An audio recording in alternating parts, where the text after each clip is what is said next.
everyone, and welcome to another Top 5 Records video. We recently saw a new Mobile Fidelity Sound Lab release of a classic album, Bridge Over Troubled Water by Simon and Garfunkel. And I think this is a particularly interesting release because for the last couple of years I have been struggling to find a good copy of this record. And in this video, I'm going to be talking about the sound quality of this release. And I'm also going to be comparing it to a first US, a first UK, an Abbey Road half-speed mastered, and a first Dutch one. And let me start with how my quest for this album started, because this is an amazing album. I got a bunch of pressings here. Here I have the first Dutch pressing, and I thought, must be good. But honestly, putting this first Dutch pressing on there, I was very disappointed. The thing is, Paul Simon was very particular about the quality of the production. He took a lot of time and effort to get the sound in the studio right. And listening to this pressing, you do not hear that audiophile quality whatsoever. This Dutch one, it is thin.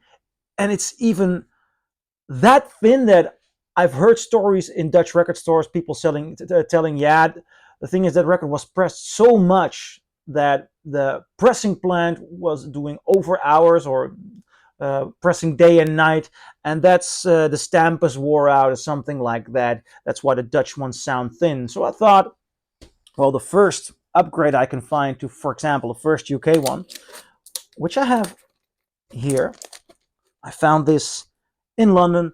I thought that must be surprisingly much better. And it was better.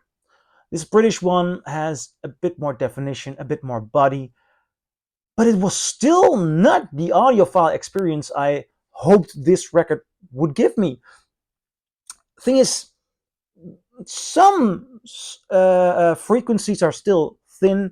Opening title track Bridge of Troubled Water, the piano immediately has a certain metal thin quality to it. Though it is a lot better than the Dutch one, it just didn't do it for me. So I tried another pressing. And I said half-speed mastering Abbey Road, but I have to correct myself because this is not from the Abbey Road. It is just half-speed mastered. Might be done at Abbey Road, but honestly, I'm not an expert on Abbey Road half-speed mastering, and I was a bit reluctant to buy this one for a very simple reason. I do have some half-speed mastered pressings here, mostly because they are the only pressing of a certain record, or the only longer pressing of a certain record. For example, The Who Live at Leeds. The original rocks, the sound is full and gorgeous, but I also bought the half-speed mastered because it has the entire show. So I can play it with the entire show, but half-speed mastering has specific issues. It is not a technique that works well and treats all frequencies equally. I'm not a mastering engineer. Kevin Gray did a great job explaining what often goes wrong. It doesn't give me the best sound.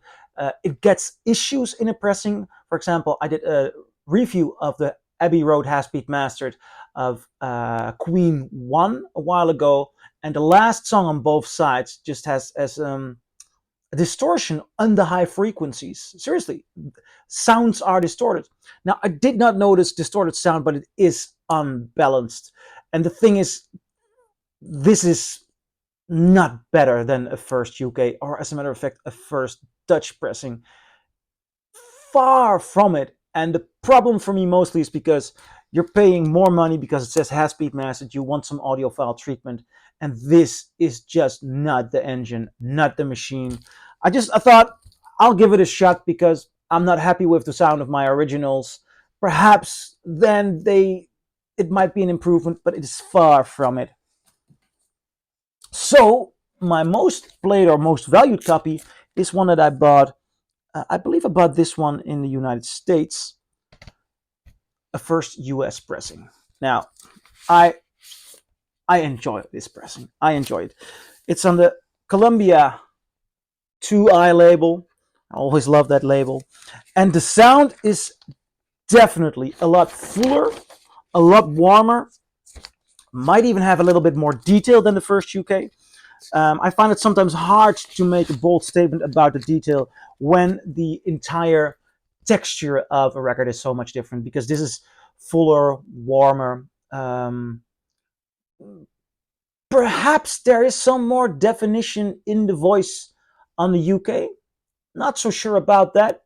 But the overall texture of warmth and fullness here makes that hard to really say something distinct about. Nevertheless, I really enjoy this one. Yet, there is a necessity for a good audiophile release. Why? It lacks the full potential of these instruments. It's a very bizarre experience with this record.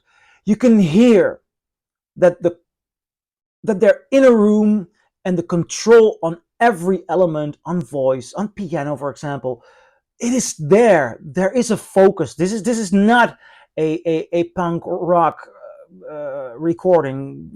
This is someone who cares about sound. And if you have a reference for something like Still Crazy After All These Years, you know that Paul Simon can make the most regular pressing sound stellar, because he just focuses on that in the studio. And although this is the best thus far, it lacks the definition, it lacks the fullness, the detail that I am actually looking for with such a beautiful intimate record like this. Though it's still my go-to copy, though that is where the Mobile Fidelity Sound Lab comes in, this is different. In the sense that in the higher and in lower frequencies, there seems to be more definition than the first US. It has the difference between the instruments is more defined. It's easier to make out what comes from where.